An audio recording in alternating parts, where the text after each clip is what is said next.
Hey everybody, Thacia here with my Legacy of Light in conjunction with One Love Wellness Center here in Menasha, Wisconsin.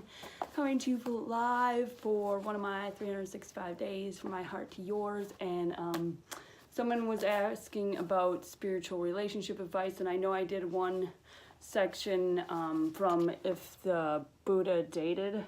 So I figured I'd just do a series and just go through the chapters, and see where we got from there, because I think we all can benefit, and it doesn't necessarily have to be just directed at strictly love relationships. I think we can apply it to a lot of our other types of relationships, because all of our relationships are for our highest divine expression, and they're to show us how that is possible. So it's through those relationships that we realize our highest divine expression and potential, so to speak. So today's chapter is What is Longing For? An Intimate Relationship. I want this music and this dawn and the warmth of your cheek against mine. And that is Rumi, the Sufi poet, from Like This. You want a partner. It could be wonderful to have a refuge, a sparring buddy, a helpmate to join you on the journey. We can wish for a person to walk beside us, and we can make a concerted effort to find someone without falling off our path. This requires having the spiritual desire to connect, crack our boundaries, and feel love as the spirit of the universe flowing between us. I have a thirsty fish in me that can never find enough of what it's thirsty for. Let my house be drowned in the wave that rose last night out of the courtyard, hidden in the center of my chest. And that's also from Rumi. The Sufi poet Rumi interlaces our desire for human love with our thirst for the divine. The rich images of having a thirsty fish inside or being drowned in a wave can be seen as a surrender to a lover and a surrender to bliss. They become one and the same. When we let go completely of our ego and our demands, even for a moment, we taste the sweetness of love. The phrase, "the fish in the water's not thirsty," from Dances of a Universal Peace, suggests that we are all thirsty for that which surrounds us, and we only need to open up ourselves to the unbound love that's available to us when our hearts are free. So our longing for connection is a natural human existence. We are all tribal people, and our health, joy, and happiness are intricately tied to the interconnecting with others and with spirit. Longing for a lover is an expression of longing to awaken our hearts to know love. Sometimes, though, our longing for a lover becomes an attachment that causes suffering. Most popular music is laden with familiar themes of desperation. I fall to peaches. I fall to peaches. To pieces each time I hear your name. You're my everything. I can't go on without you. Most of us who have lost a lover have felt that great big heartache inside, and as we faced our emptiness. We had invested our special friend with the power to give and take our happiness away, and suffered as a result because we forgot that the spirit is within us and around us. So let me read that again. We had invested in our special friend with the power to give and take away our happiness, and we suffered as a result. Because as I said before, we are the only ones who can make ourselves suffer. And when we give this power away to others, it's giving our own power away, and that's like just putting ourselves into slavery. Ultimately, because then we become a slave to the attachment to these emotions, the attachment to the person that we gave our power with, because we still have some connection to that power. So it's almost like we've attached ourselves to them by giving them our power. Show me the way to the ocean. Break these half measures, these small containers. And that's also from Rumi. As an intrepid traveler on the path to love, you open yourself to whatever comes your way. Hurt, fear, neediness, joy, bliss. Invite it in, observe it, make friends with it, and let it pass. This commitment to staying awake will free you from holding back and allow you to feel the roar, the purr, the glow, and the breath of spirit rippling through you, sensuous and alive. If you seek only refuge, security, and comfort, you imprison your relationship, and the vitality will wane. Krishnamurti, the renowned spiritual teacher and author of numerous books, wrote, "If in a relationship there is no tension, meaning no deepening of knowledge of the self and others, it ceases to be a relationship and merely becomes a comfortable sleep state, an opiate which most people want and prefer." So you get to make that decision wherever you are at. If you are dating, if you are with somebody, this doesn't mean you have to like break up with that person, but you can renew your relationship and you get to choose. Do I want to be in that comfortable sleep state? Or do I want to be alive and filled with love and experience that being filled with love, experience the peace, experience the joy?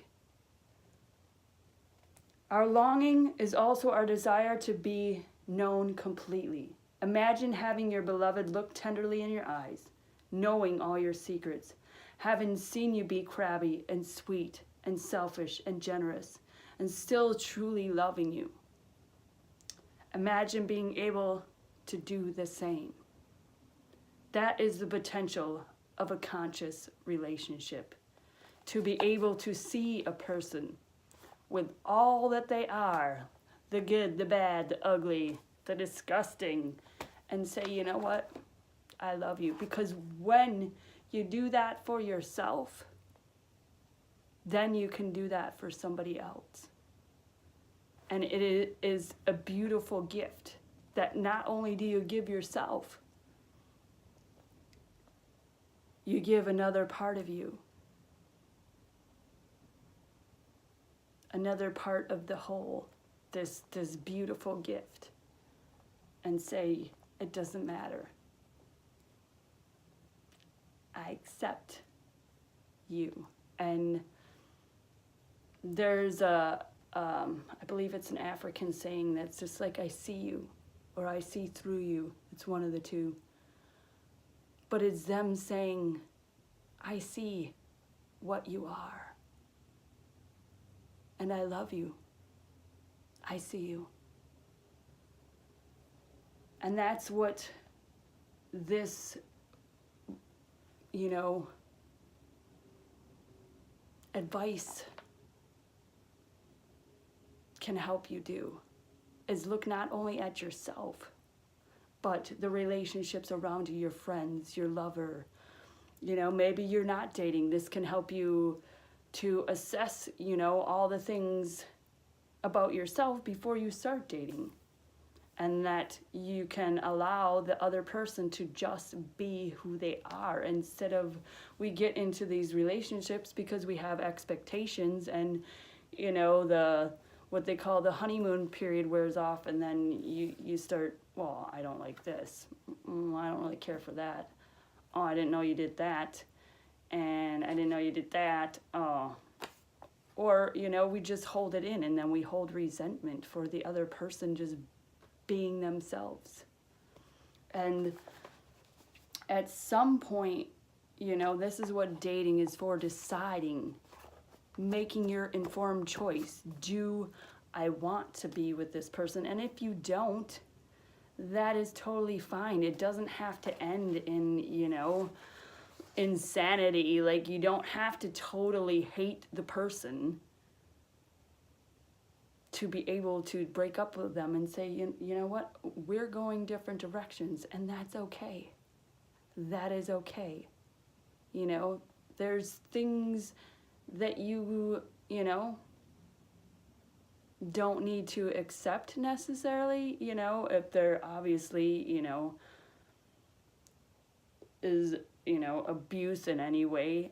that's obviously, you don't have to stay and accept that.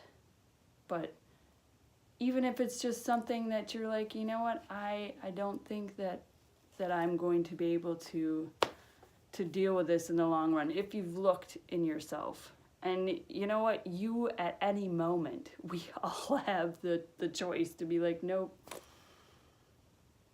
or yes, I'm willing to look at myself within this situation and to allow you to be that. And to look at, you know, maybe why it's rubbing me the wrong way. Why is this irritating me? And then to go on from there. So our ego may fight this exploration because it wants to hold on to cherished beliefs about who we are, what is right, and what we need. We move toward love, and suddenly our ego throws up a wall. Danger, back off. The ego fears surrender. Because our ego has been here protecting us. And these things that we're opening up to, it is, you know, all these patterns that we've created from our ego thinks that this is going to be the same thing. This is going to hurt us. Don't do that. You're going to get hurt. Don't do that. You're going to get hurt. And ultimately, your ego wants to preserve you. It doesn't want to just be this little trickster. It wants to preserve you, and we need to find balance with that, with our ego, with our mind, with our heart and spirit, and bring that all together. But our soul, however, longs for us to crack our shell, leap into the ocean, and become naked to ourselves and others. In doing so, we become free to experience all that is within us. The power of our sexuality and passion, creativity, generosity, and tenderness, along with the parts of us that are whiny, afraid, dependent, controlling, empty, violent, or needy. Not to mention the parts of us that may sink to new depths of sneakiness and manipulation. While our mind wants to categorize these traits as good and bad, they are neither. They simply reflect the aspects of our humanness. In Buddhism, there is no judgment of where you are on your path. The joys and the obstacles reflect your momentary state of consciousness. When you get upset, afraid, or obsessed, it's not bad, it's a message. And I had a friend, we were talking about something completely different, but this explanation really helped. It's like, you know, there's no good or bad. There's no like, oh, I'm here and you're way back there. It's just that, you know, somebody's in kindergarten and somebody, you know, just graduated from college, or they're in high school or in their middle school. It doesn't mean that they're better than that person. It just means that they're at a different stage. And, you know, like this, there's no right, there's no wrong, it just is. So when you get upset, afraid, or obsessed, it's not bad, it's a message. Sometimes it's a scream from within saying, notice me, stop hiding me. I need your attention. Become fascinated by and curious about your inner world. Bring minute-to-minute awareness to your judgments, reactions, fears, or hurts. Without shame. Again, without shame. Or saying, I shouldn't feel this way. How you feel is how you feel, and what you think is what you think. So instead of stopping the flow of these thoughts and feelings, be with them. Observe them. Explore their origins. Because when we get to the root of these things, it generally has nothing to do with the thing that's like bringing it out to you. And be the observer. That's like a key point. Just, it's like stepping out of your body and watching these things play, because you're not looking at it with judgment. You're just looking at it for what it is. So they are your teachers. All transformation starts with awareness. So when we become aware, that gives us the knowledge and the chance to make a change.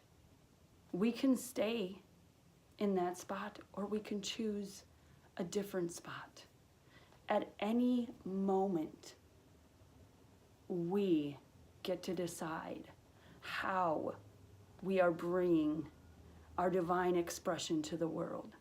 All these moments are for each and every one of us to choose. We are all part of the divine whole, having this experience. And this experience is to be human and to be the best human that we can be. Not to try to avoid it, you know, to do all these other things than be human. I mean, that's your choice. Again, if you know, you can do that.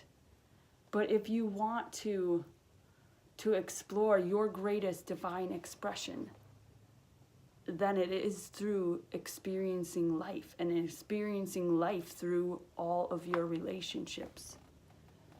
So all of these things that come up, they are your teachers.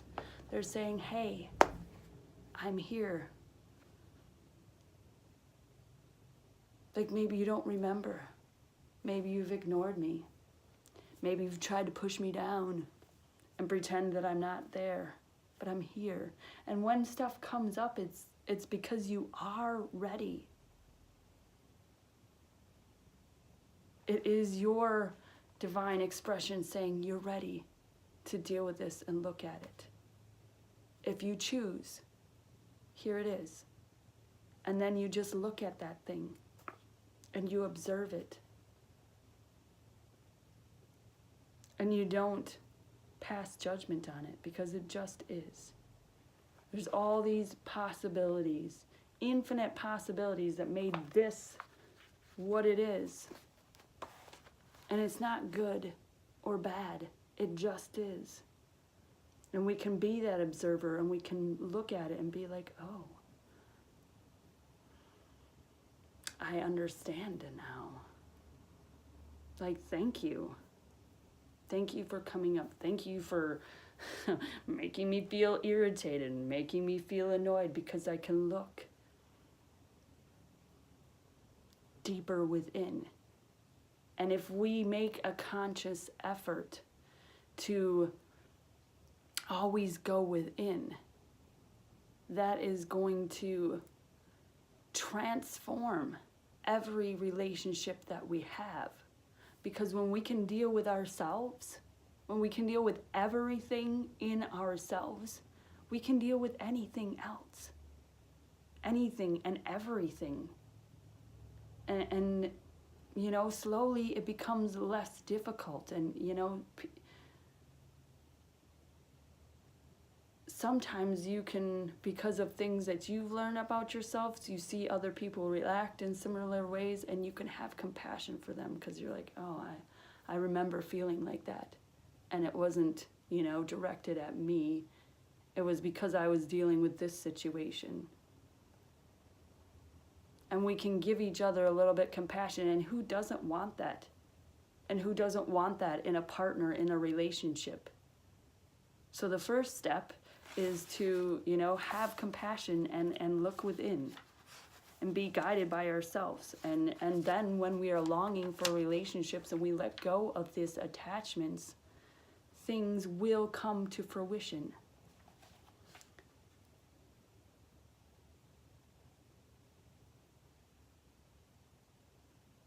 So if you seek only refuge, security, and comfort, you imprison your relationship, and the vitality will wane.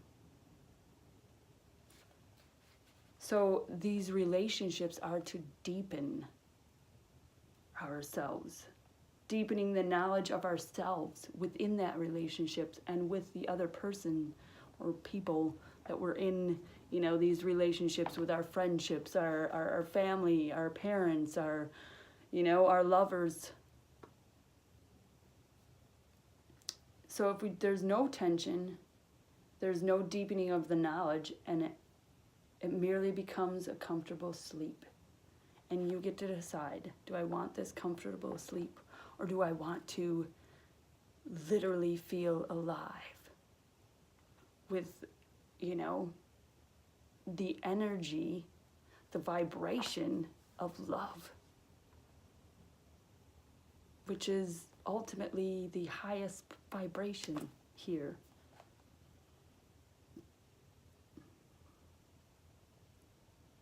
So I think that's it for today, and we will continue on this tomorrow. So it's from If the Buddha Dated, a handbook for finding love on a spiritual path. So conscious spiritual dating advice. So there you go, Nicholas.